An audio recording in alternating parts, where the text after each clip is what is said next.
Indépendance de deux événements. Alors, l'idée intuitive de l'indépendance entre deux événements, c'est celle-ci. P de B sachant A doit être égal à P de B. Qui voudrait dire que le fait que l'événement A se soit réalisé n'a pas d'influence sur la réalisation ou non de l'événement B.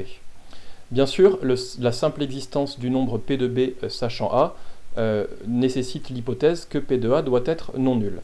Du coup, pour définir l'indépendance de deux événements A et B, on préférera juste donner comme définition que la probabilité de l'intersection A inter B doit être égale au produit P de A fois P de B. Bien sûr, si P de A est non nul, c'est équivalent à l'égalité qu'on a donnée initialement, P de B sachant A est égal à P de B, et si c'est P de B qui est non nul, c'est aussi équivalent au fait que P de A sachant B est égal à P de A. Comment on démontre ces équivalences? Pour la première équivalence par exemple, il suffit de revenir à la définition de P de B sachant A qui vaut le quotient P de A inter B divisé par P de A. Du coup, vous comprenez bien, si l'égalité P de B sachant A est égale à P de B est vérifiée, en remultipliant par P de A, j'obtiens directement que la probabilité de l'intersection est égale au produit P de A fois P de B. Voyons maintenant deux exercices d'application particulièrement importants. Dans ce premier exercice, on lance deux fois un dé équilibré. On note EI, l'événement, la somme des deux résultats vaut I, et puis F, le premier dé lancé, donne 4. Et donc on vous demande si E6 et F sont indépendants, et puis si E7 et F sont indépendants. Donc à première vue, on ne voit pas trop de différence entre les deux questions, si ce n'est que dans un cas on nous demande que la somme fasse 6 et dans l'autre que la somme fasse 7. Donc on va résoudre rigoureusement cet exercice. Pour cela, je me donne un univers des possibles, qui est le produit cartésien de l'ensemble 1,6 par l'ensemble 1,6. Donc autrement dit, oméga, c'est l'ensemble des couples dont les éléments sont des entiers compris entre 1 et 6. Grand F, le premier lancé donne 4, c'est tout simplement tous les couples qui commencent par un 4, donc de 4,1, 4,2 jusqu'à 4,6.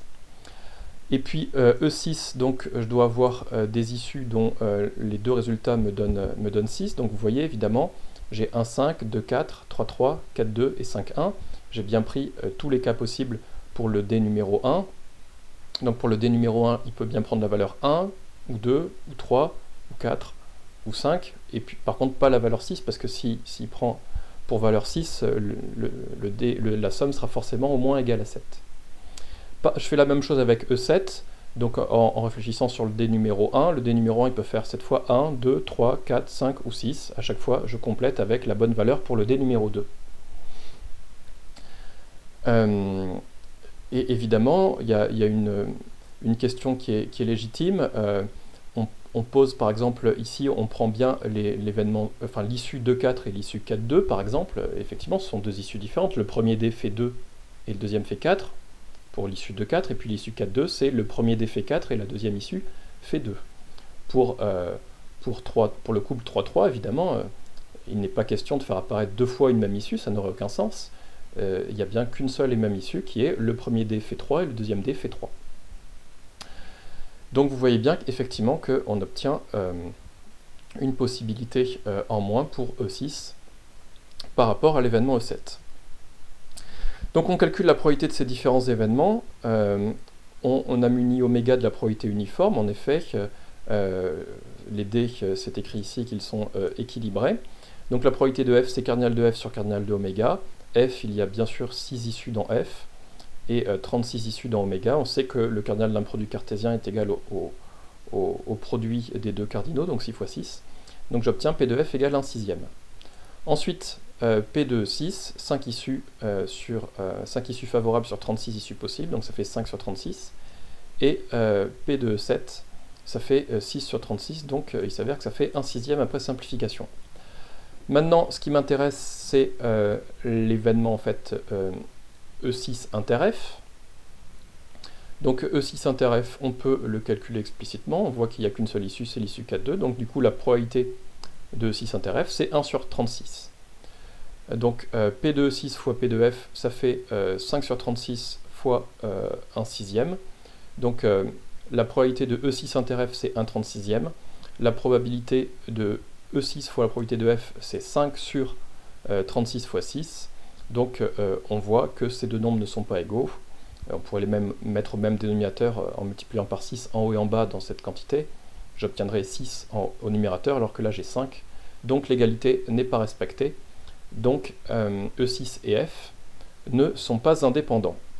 Par contre, si on regarde les événements E7 et F, on obtient, comme tout à l'heure, que P de E7 inter F est égal à 1 sur 36. Mais P de E7 fois P de F, ça fait aussi 1 sur 36. Donc vous voyez que E7 et F sont indépendants. Donc vous voyez ce qui s'est passé ici. E6 et F ne sont pas indépendants, alors que E7 et F sont indépendants. Donc cet exemple montre bien que l'indépendance n'est pas a priori une notion intuitive.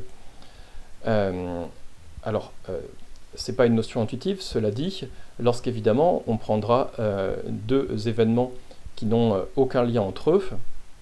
Si la réalisation de grand A n'a aucune influence sur la réalisation de grand B, alors on pourra dans ce cas-là effectivement affirmer qu'ils sont indépendants.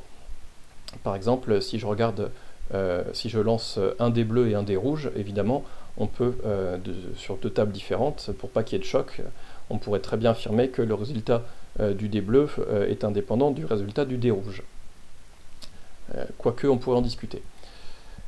Donc, sauf cas comme celui que je viens de citer, vous voyez qu'à priori, on pourra en tout cas jamais affirmer que, intuitivement, les événements ne sont pas indépendants. Peut-être que de manière intuitive, on pourra annoncer que les événements sont indépendants si on voit qu'il n'y a aucun lien entre eux, mais on ne pourra jamais dire de manière intuitive ces événements ne sont pas indépendants. C'est ça qu'il faut retenir.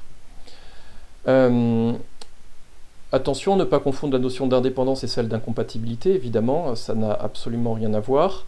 L'incompatibilité, c'est une notion qui est tout simplement ensembliste, A inter B égale l'ensemble vide, et du coup ça ne dépend même pas du choix de la probabilité, alors que l'indépendance, c'est une notion probabiliste, P de A inter B égale P de A fois P de B, et celle-là dépend du choix de la probabilité. Donc on va voir un exercice où on va prendre le même univers, mais des probabilités différentes, et selon le choix de la probabilité, les événements seront ou ne seront pas indépendants. Donc c'est l'exercice suivant. On lance deux fois une pièce de monnaie. L'on note A, les deux lancés donnent le même résultat, B, le deuxième lancé donne face. Et donc on doit étudier l'indépendance de A et B dans chacun des cas suivants. La pièce est équilibrée ou la probabilité d'obtenir pile lors d'un lancer est de 3/4. Donc la pièce fait pile avec une probabilité égale à 3/4 et face avec une probabilité égale à 1/4.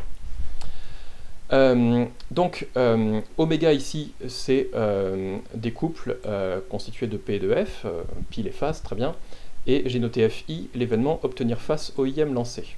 Donc premièrement, la pièce est équilibrée, ça veut dire que P de F1 et P de F2 sont tous les deux égaux à 1/2. L'événement A, c'est les deux lancés donnent le même résultat. Donc l'événement A, c'est soit j'ai face et face, ou j'ai pile et pile. L'événement F1 inter F2 est évidemment incompatible avec l'événement F1 bar inter F2 bar. Du coup, par incompatibilité, la probabilité de la réunion est égale à la somme des deux probabilités. Or, les événements F1 et F2, ils sont, et là, pour le coup, je peux affirmer qu'ils sont indépendants, puisque F1 porte sur le résultat du lancer numéro 1, alors que F2 porte sur le résultat du lancer numéro 2. De même, F1 bar et F2 bar sont indépendants pour exactement les mêmes raisons. Du coup, je peux calculer la probabilité de A, ça fait P de F1 fois P de F2, plus P de F1 bar fois P de F2 bar, et j'obtiens 1/2. P de B, évidemment, le deuxième lancé donne face, c'est 1/2 aussi.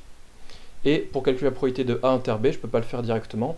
Par contre, A inter B, c'est les deux lancés donnent le même résultat et le deuxième lancé donne face. Donc c'est exactement la même chose. L'événement A inter B, c'est exactement la même chose que dire face et face. Et donc ça, on l'a déjà dit, par indépendance, ça fait 1/2 fois 1/2, ça fait 1/4.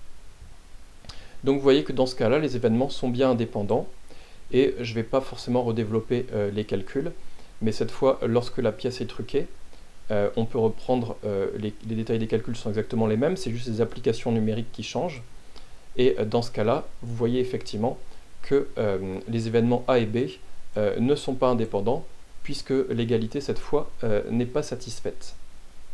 Vous prenez juste garde dans cet exercice, faites bien attention que je ne peux pas calculer directement la probabilité de A inter B, mais vous avez bien compris que l'événement A inter B, c'est le même que l'événement F1 inter F2, ce que j'utilise dans les deux questions.